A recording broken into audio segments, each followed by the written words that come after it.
வணக்கம். G news 24/7 செய்திகளுக்காக செய்தி வாசிப்பவர் உதயகுமார். சிறுவாபுரி ஸ்ரீ பாலசுப்பிரமணிய சுவாமி திருக்கோவிலில் 28ஆம் ஆண்டு ஸ்ரீ வள்ளி மணவாளன் திருக்கல்யாண மகோற்சவ நிகழ்ச்சி நடைபெற்றது. திருவள்ளூர் மாவட்டம் சோழவரம் ஒன்றியம் சின்னம்பேடு என்று அழைக்கப்படும் சிறுவாபுரியில் ஸ்ரீ பாலசுப்பிரமணிய சுவாமி திருக்கோவில் உள்ளது. மிகவும் பிரசித்தி பெற்ற இக்கோவிலில் வீற்றிருக்கும் வள்ளி மணவாளனை தொடர்ந்து 6 வாரங்கள் வந்து தரிசனம் செய்ய வேண்டும். பின்னர் அர்ச்சனை செய்து கொண்டு மாலையுடன் கோவிலை வலம் வந்தால் திருமணம், பிள்ளைப்பேறு, வேலைவாய்ப்பு உள்ளிட்டவை நிறைவேறும் என்பது பக்தர்களின் நம்பிக்கையாக உள்ளது.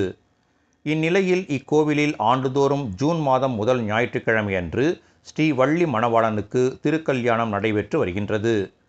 இந்நிலையில் இன்று 28வது ஆண்டாக திருக்கல்யாண மகோற்சவ விழா நடைபெற்றது. இதை முன்னிட்டு இன்று காலை ஸ்ரீ வள்ளி மணவாளனுக்கு அபிஷேகம் நடைபெற்றது.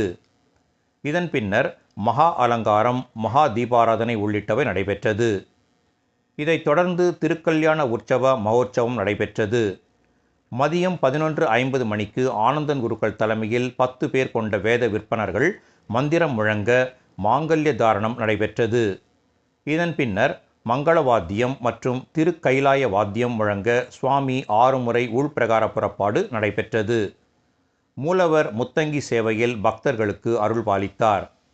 கோவில் வளாகத்தில் அனைத்து பக்தர்களுக்கும் மாபெரும் அன்னதானம் வழங்கும் நிகழ்ச்சி நடைபெற்றது. நிகழ்ச்சிக்கான ஏற்பாடுகளை மயிலை சிறுவாபுரி பிரார்த்தனை குழுவினர் மற்றும் பக்தர்கள் சிறப்பாக செய்திருந்தனர்.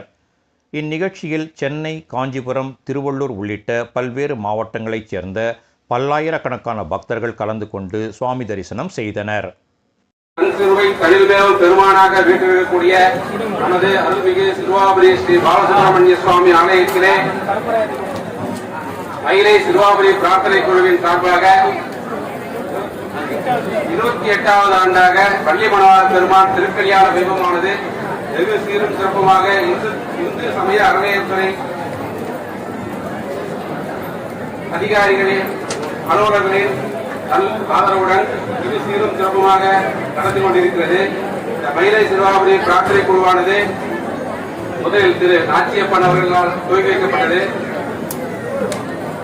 அதிலிருந்து 6 வாரங்கள் நமது ஆலயத்திற்கு வந்து வழிபாடு செய்பவர்களுக்கு விரைவில் திருமணம் மற்றும் வீடு கிடைக்கும் என்று ஆரம்பிக்கப்பட்ட இந்த வைபவமானது இன்று 28வது ஆண்டை நோக்கி நகர்ந்து கொண்டிருக்கிறது.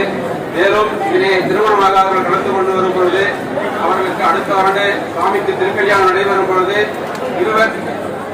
ஒருவராக வந்தவர் 20ஆக வேண்டும் என்றும், திருமணமாகி வந்தவர்கள் அடுத்த திருக்கல்யாணத்திற்கு 3ஆக வேண்டும், குழந்தை பெறுவது வர வேண்டும் என்றும் பிரார்த்தனை செய்து கொண்டு 1, 2, 3 என்ற ஒரு வைராக்கிய அமைப்புடன் இந்த திருக்கல்யாணத்தை நடத்தி வருகிறார்கள்.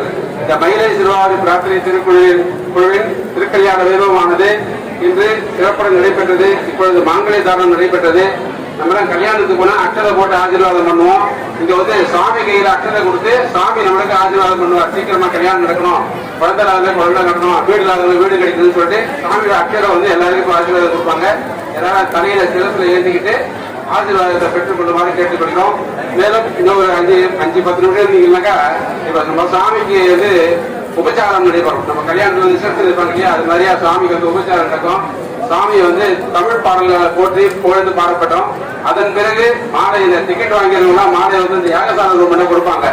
அந்த டிக்கெட்டை காண்பிச்சு யாகசால மாலை மாலை வாங்கிட்டு வந்து ஆண்களாக இருந்தால் வள்ளிக்கு கொடுத்து அந்த மாலையை கழுத்தில் அணிந்து கொள்ள வேண்டும். பெண்களாக இருந்தால் முருகனிடம் கொடுத்து அந்த மாலையை கழுத்தில் அணிந்து கொள்ள வேண்டும். அதன் பிறகு சாமி வந்து ஆலயத்தை 6 பிரகாரம் வலம் வருவார்.